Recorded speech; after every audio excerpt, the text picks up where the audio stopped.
in Soomaaliya oo culimada Soomaaliyeed ee runtii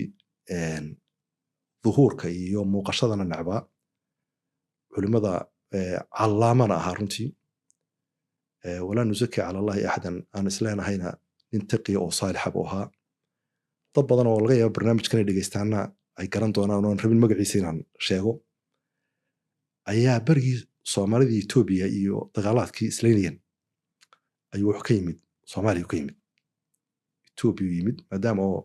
dadka beriga hore maana ninkii dhar qurux badan ee wax lagu arko waa la qabsan jiray xilliyada hore anagoo aan dhalan dadkii xasaas ahayd baligu waa la qabtay isagii har kale waa la xiray kana wana sheekho caalima oo zaahida oo taqiyawi marka ninkii waxa lagu xiray magaalada lagu xiray galaal shalay dhaado ala kulli xad baa lagu xiray si fiican baa loo xiray anigu waan arkay halka xadhkaha kaga yaalay oo halka xadhkaha kaga yaalay oo nabaradii saar anigu waan arkay isagaan wareystay marka anigu maartay qubayl mawtii markuu sii dhiman doono baan anigu aan wareystay marka sheeka aan maqli jiro dadka ka maqli jiray baan ka wareystay walow qisaduna ii wada dhamaystiran oo rag la xidhnaay dhamaystireen laakiin waxaan la yaabay yaqiinta iyo thiqatu billahi imaka uu dhintay isagu yaqiinta iyo thiqatu billahi sidoo ilaahay ugu kalsoonaa iyo thiqada halkaas laga xiray halkaana waa la xiray waa la laalaadiyay dibatoonana ninkii xabashiga ama gaalka ah markaa dee baaskoolada watay ayaa yiri baaskoolad markaa mu wadanay ayaa yiri maanta waan idin dilaya uu ku celceliyay sinaba suurtagal ma hayna noolatan dab waxa inaan idin dilayo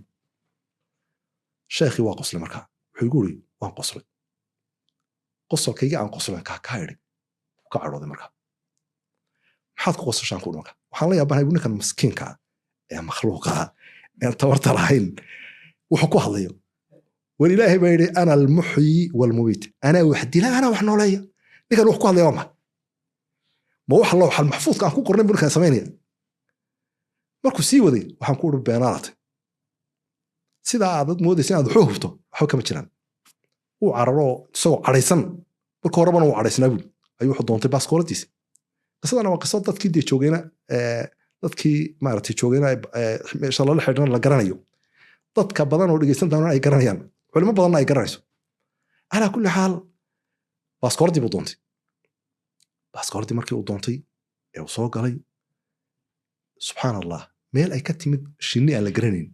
oo sida boodo bustayaal waaweyn oo la duuduubay oo shinni ayaa soo gashay meesha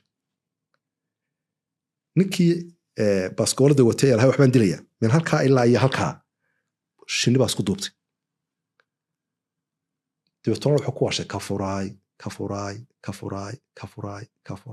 waxaan qoslay buu markii haddana kafuraydiis